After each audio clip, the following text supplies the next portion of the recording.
Good morning today to an amazing guest I'm so excited to have here, Jerri Kemble.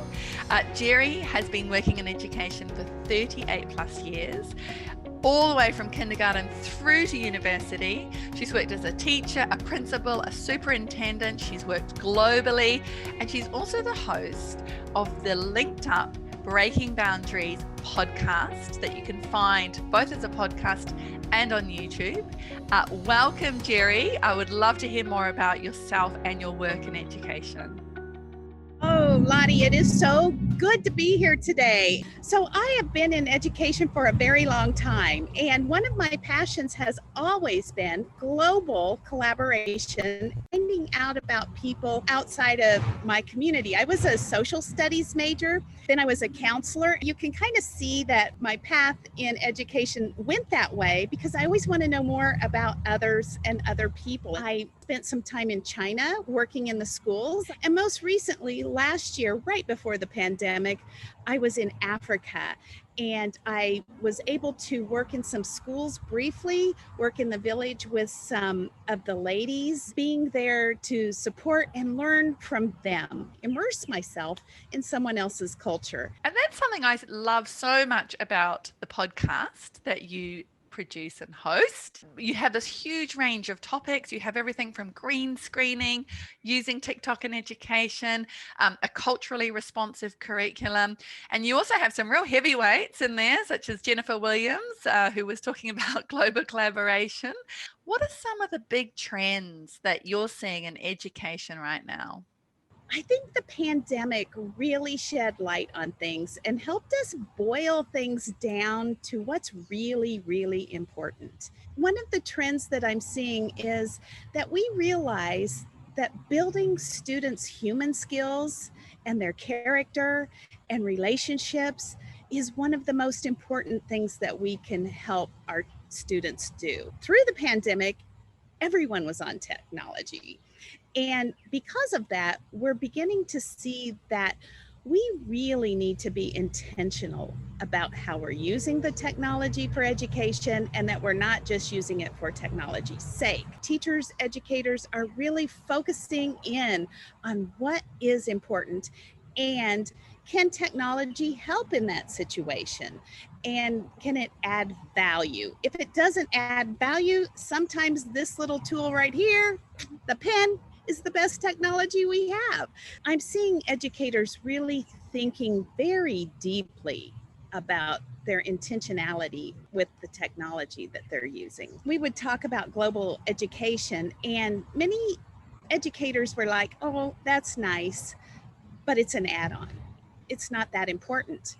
And the university professor that I would speak with said, Jerri, one day there's going to be a pandemic or something like that, and we're going to have to work together as a little village. The world is a little village. Little did I know that was going to come to fruition within the next 3 years, as it did in the COVID times.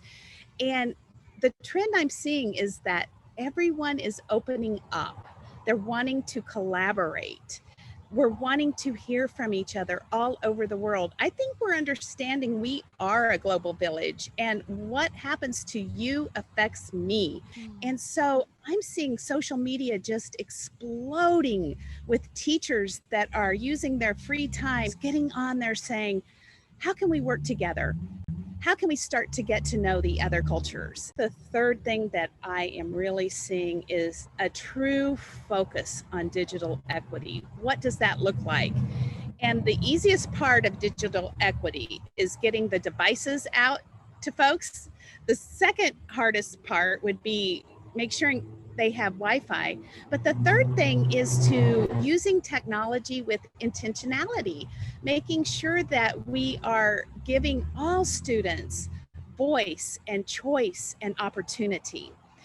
I work for ClassLink now, and we're finding out that in schools where they are intentional about the choices that they're making for tech tools and making sure that students are seen in the technology and in the curriculum, students are engaging more in those tools. Students want to personalize it and make sure that it reflects them.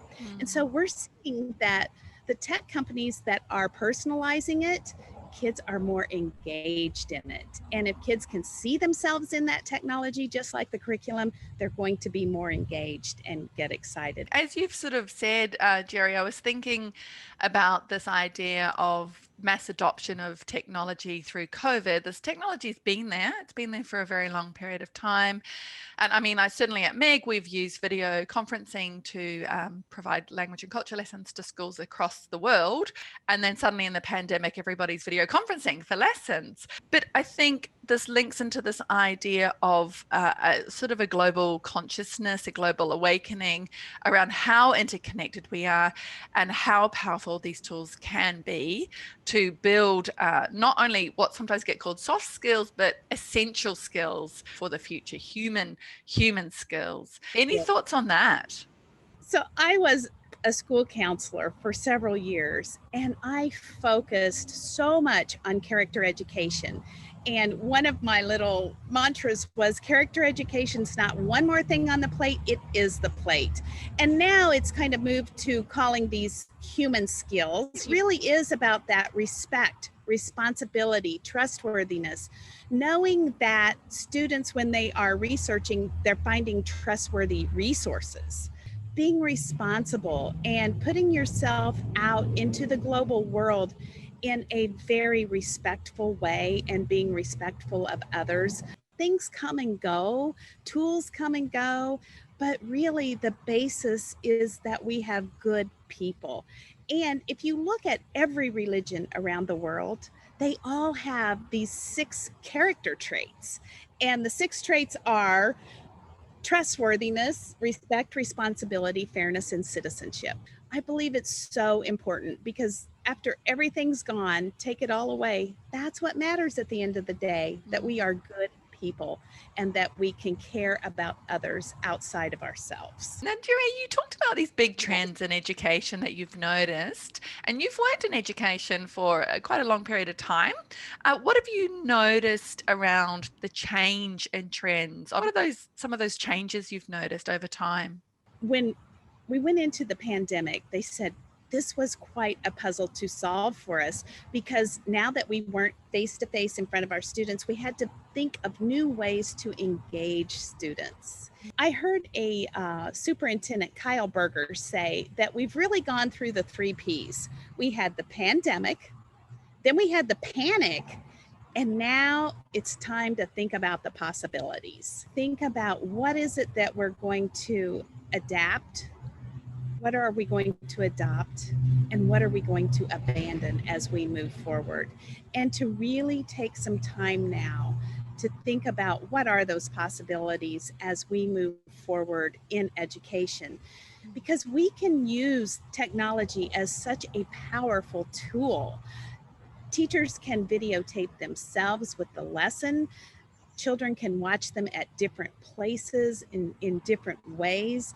And I had a teacher tell me just the other day that when she does that, it actually replicates herself about 15 times because then she's able to not teach the lesson over and over, but to work with each student independently and more deeply. And so that certainly is a huge trend right now, is the individualized education, making sure that every student's needs are met. And utilizing technology very effectively can help you to do that. Sometimes it seems like it's more work up front, which it is to make the video, but the gains that you can get from just that one thing are tremendous.